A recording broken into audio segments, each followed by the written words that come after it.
नमस्कार दोस्तों। देखिए, संसद का जो बजट सत्र का पहला भाग अभी हुआ है हाल ही में, उसमें एक बहुत ही आंधी तूफान जैसा काम हुआ।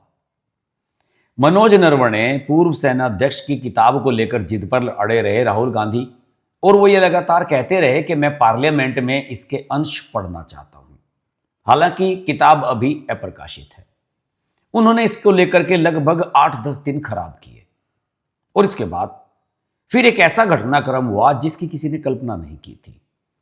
भाजपा सांसद निशिकांत दुबे ने पार्लियामेंट में आकर यह कहा कि उनके पास भी कुछ ऐसी किताबें हैं जो कांग्रेस के शासनकाल में प्रतिबंधित की गई थी, और उन किताबों के अंशों को वो पार्लियामेंट में पढ़ना चाहते हैं।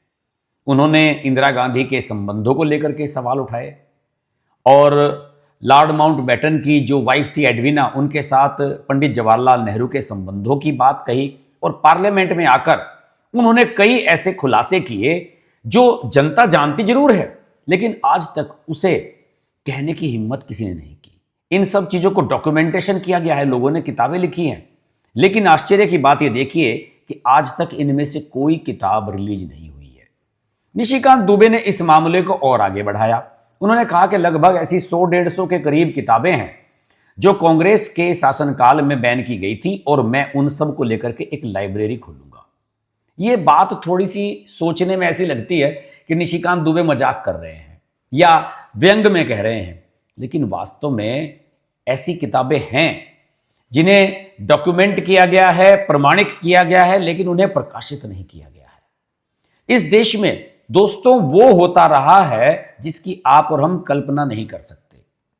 क्या आप सोच सकते हैं कि इस देश में प्रधानमंत्री की प्रधानमंत्री आवास में घुस करके उन्हीं के बॉडीगार्ड्स उनकी हत्या कर दें, उसके बाद जांच के लिए एक कमेटी बनाई जाए और उस कमेटी की रिपोर्ट को सार्वजनिक ना किया जाए? मैं तो यहां पूछना चाहूंगा राहुल गांधी जी से भी कि भाई साहब, आप समय समय पर मोदी सरकार पर सवाल उठाते रहते हैं कि ऑपरेशन सिंदूर में आपने कायरता दिखाई, चीन ने हमारी जमीनें हथिया ली, ये हो गया, वो हो गया, फलाना हो गया, और हमारा इंटेलिजेंस फेलियर है, पुलवामा में ये हो गया, लेकिन कभी अपने इतिहास को पलट कर देखा है कि नहीं? और अच्छा हुआ निशिकांत दुबे ने इन मुद्दों को उठा दिया। आज इन मुद्दों पर फिर से चर्चा हो रही है, और इन चीजों को सार्वजनिक करने की भी मांग उठने लगी है। निशिकांत दुबे सब्सटेंटेटिव मोशन लेकर के आए राहुल गांधी के खिलाफ, और लोकसभा की जो प्रक्रिया है और जो नियमावली है उसके अनुसार इसमें अगर चर्चा के बाद मतदान होता है और मतदान के बाद यह मोशन पास हो जाता है, तो जिस सदस्य के खिलाफ यह मोशन लाया गया है उसकी सदस्यता जाएगी, सांसदी चली जाएगी, और राहुल गांधी की सदस्यता रद्द करने की मांग वो कर चुके हैं। दूसरे, एक बात और बहुत महत्वपूर्ण है इस पूरे प्रकरण में कि संसदीय कार्य मंत्री किरण रिजिजू, उन्होंने अपने एक बयान में यह कहा है कि राहुल गांधी देश के लिए, राष्ट्रीय सुरक्षा के लिए खतरा बन चुके हैं। और निशिकांत दुबे ने तो एक बात और आगे की कह दी कि राहुल गांधी सत्ता पाने के लिए इस देश को तोड़ना चाहते हैं, और ऐसी बातें करते हैं और ऐसी चीजों को उठाते हैं जो इस देश में विभाजनकारी हैं। यह बात निशिकांत दुबे ने बिल्कुल 100% कही। लेकिन क्या आप जानते हैं कि कभी कुछ इसी प्रकार के काम राहुल गांधी के पिता स्वर्गीय राजीव गांधी ने किए थे? आप सब जानते हैं कि जब अक्टूबर 1984 में इंदिरा गांधी की हत्या कर दी गई, तो उसके बाद चुनाव हुए थे देश में। राजीव गांधी 400 से अधिक सीटें जीत करके कांग्रेस की सत्ता में प्रधानमंत्री बने थे, और 5 साल में ही पूरी तरीके से उनकी लोकप्रियता खत्म हो गई थी। सरकार फिर से बन गई थी विपक्ष की, और वीपी सिंह उनके जो करीबी दोस्त थे वो प्रधानमंत्री बन गए थे। लेकिन एक बात और बहुत जान लेनी आवश्यक है। इंदिरा गांधी की हत्या के लिए, उनकी हत्या के बाद एक आयोग का गठन किया गया जिसे सब ठक्कर आयोग कहते हैं। पुरानी जनरेशन जो 35-40 साल की उम्र से ज्यादा के हैं वो लोग इसके बारे में जानते हैं, अखबारों में उन्होंने खबरें भी पढ़ी होंगी, लेकिन जो हमारी जेन जी है, जो नई जनरेशन है, वो इसके बारे में नहीं जानती। अब चूंकि ये पूरा प्रकरण उठ ही गया है, तो इस बारे में भी आज नई जनरेशन को जान लेना आवश्यक है कि ठक्कर आयोग क्या था, ये क्यों गठित किया गया था और इसकी जब रिपोर्ट आई थी उस रिपोर्ट में क्या खुलासे किए गए थे। और अच्छा हुआ कि निशिकांत दुबे ने इस मुद्दे को उठा दिया। उन्होंने सोशल मीडिया पर कुछ पोस्ट डाली और इंदिरा गांधी हत्याकांड से जुड़ी हुई कुछ फाइल्स को उन्होंने शेयर किया। उन्होंने कहा कि ये सब जो चीजें हैं छिपाई गई थी और जनता में सार्वजनिक नहीं की गई थी। और मैं आपको ये बताऊं कि जब ठक्कर आयोग बना, उसने अपनी जांच शुरू की, तो दोस्तों उसमें इतने चौंकाने वाले तथ्य सामने आए कि आप सोच भी नहीं सकते। क्या आप सोच सकते हैं कि ठक्कर आयोग ने ऐसी रिपोर्ट तैयार की जिसमें यह बताया कि साहब उनकी जो सुरक्षा में चूक हुई, प्रधानमंत्री की जो हत्या हुई, इंदिरा गांधी की जो हत्या हुई, उसमें उन्हीं के निजी सचिव और उनके बहुत करीबी लोगों की लापरवाही थी। सब लोग जानते हैं कि आर के धवन कितने करीबी थे इंदिरा गांधी के, हमेशा उनके साथ रहते थे। और इस रिपोर्ट में यह बताया गया कि आर के धवन से भी चूक हुई है। मैंने उस रिपोर्ट को पूरा निकाला और जो भी मीडिया में, क्योंकि इसके बताया जाता है कि इसके सभी अंश मीडिया में नहीं आए हैं, और मैं आपको बता दूं कि जब इस रिपोर्ट को टेबल किया गया था पार्लियामेंट में तो इसके कुछ हिस्सों को छिपा लिया गया था। 15 मार्च 1989 की शायद ये बात है। 15 मार्च 1989 में पार्लियामेंट में बड़ा हंगामा हुआ। विपक्ष के सांसदों ने मांग की कि ठक्कर आयोग की जो पूरी रिपोर्ट है, अंतरिम और अंतिम, उसको पटल पर सदन के रखा जाए। और इसे लेकर के सांसदों ने, विपक्ष के, इतना हंगामा किया कि कांग्रेस की सरकार ने 63 सांसदों को निलंबित कर दिया पार्लियामेंट सेशन से। आज जो राहुल गांधी बात करते हैं कि लोकतंत्र की हत्या की जा रही है, लोगों को चुप कराया जा रहा है, जरा राहुल गांधी को ये चीजें जान लेनी चाहिए। हंगामा होता रहा, पूरे देश में मीडिया ने इस मामले को उठाया और अंत में 12 दिन के बाद 27 मार्च को, यानी कि 27 मार्च 1989 को इस रिपोर्ट के दोनों हिस्से सदन में रखे गए। एक इंटरिम रिपोर्ट थी जो 19 नवंबर 1985 यानी कि इंदिरा गांधी की हत्या से लगभग 13 महीने बाद सरकार को सौंपी गई थी ठक्कर आयोग के द्वारा। उसमें रिपोर्ट में सबसे विवादित निष्कर्ष यह था कि इंदिरा गांधी के निजी सचिव आर के धवन की भूमिका इसमें संदिग्ध थी।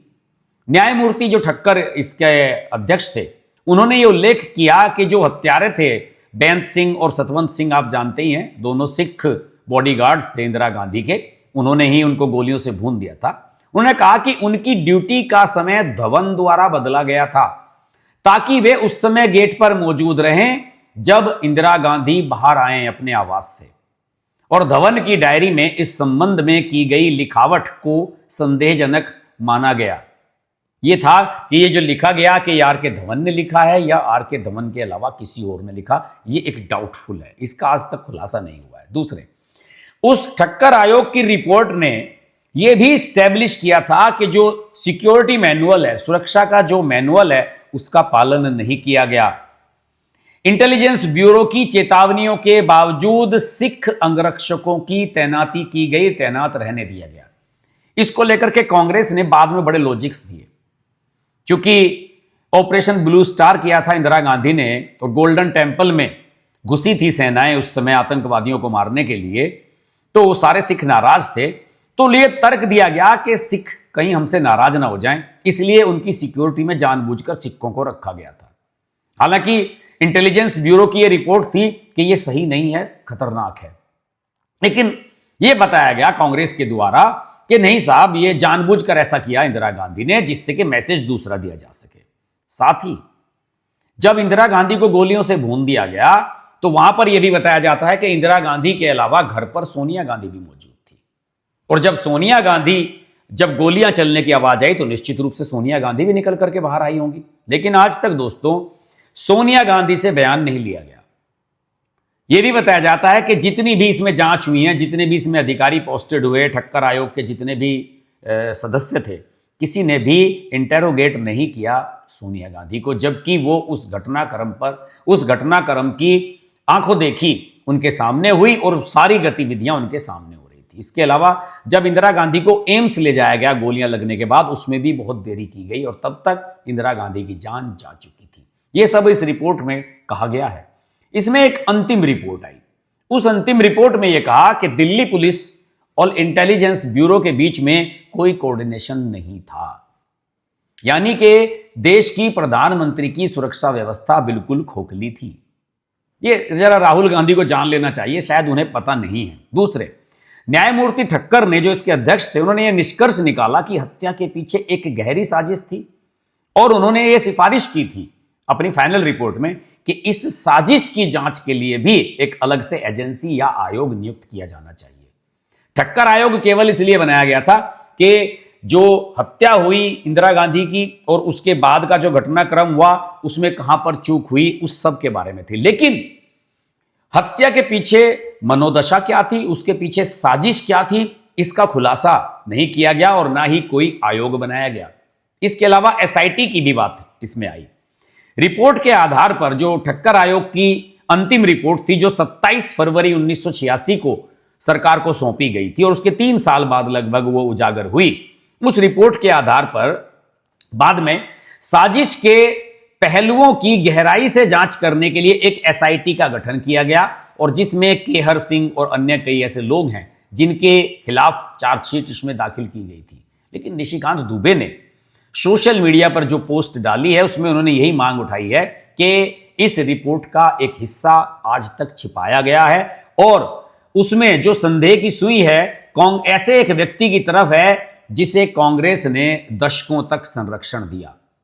यह व्यक्ति कौन है यह मैं भी नहीं जानता, ना मैं किसी का नाम ले सकता, लेकिन निश्चित रूप से इसमें एक बड़ी साजिश तो हुई थी। और दूसरे, निशिकांत दुबे ने कुछ अन्य सवालों को भी उठाया है, जैसे कि किरण रिजिजू कह रहे थे कि वो राष्ट्रीय सुरक्षा के लिए राहुल गांधी खतरा हैं। निशिकांत दुबे ने भी इस बात को पुष्ट किया। उन्होंने कहा कि सत्ता पाने के लिए राहुल गांधी ऐसा कर रहे हैं, ऐसी चीजें निकाल करके लाते हैं कि देश में विभाजनकारी ताकतों को इससे बल मिलता है। और दूसरे, ये बात भी निशिकांत दुबे अभी आपकी अदालत में गए थे, वहां पर उन्होंने रजत शर्मा के सवालों के जवाब में कुछ दिलचस्प बातें कही। उन्होंने ये भी कहा कि देखिए, एक फटीचर सी पैंट पहनकर आ जाते हैं राहुल गांधी पार्लियामेंट में और टी शर्ट पहनकर, ये एक सांसद की गरिमा नहीं है।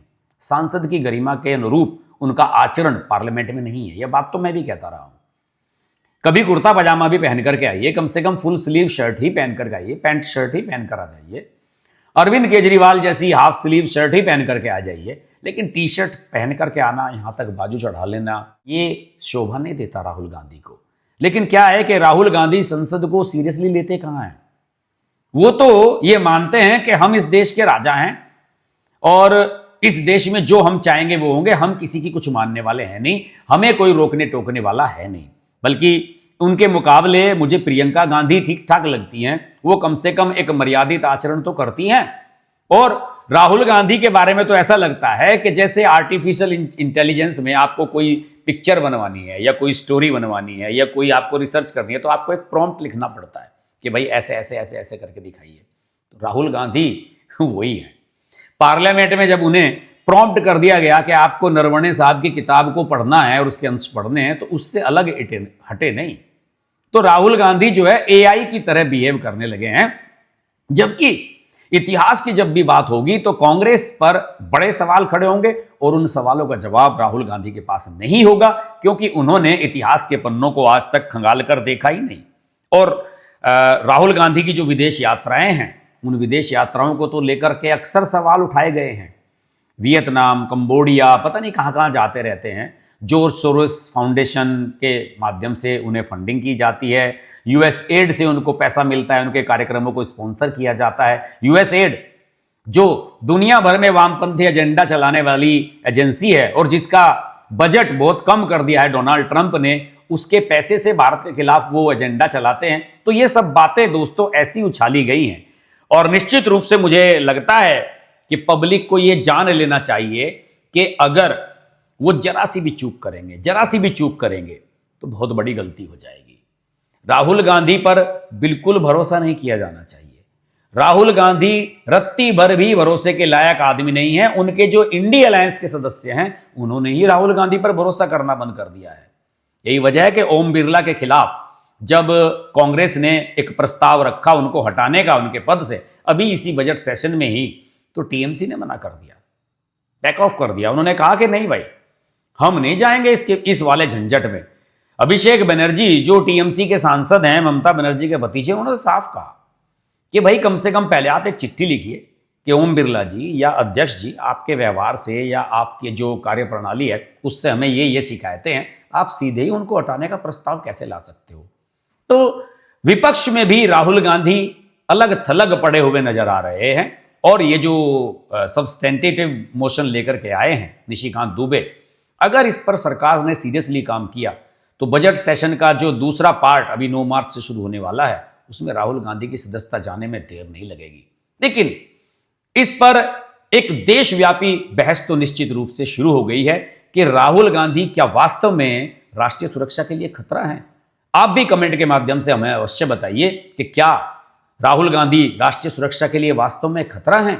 जुड़े रहिए हमारे साथ। नमस्कार। अगर आपको हमारी वीडियो पसंद आई तो वीडियो को लाइक करें, चैनल को सब्सक्राइब करें और नोटिफिकेशंस के लिए बेल आइकन को प्रेस करें।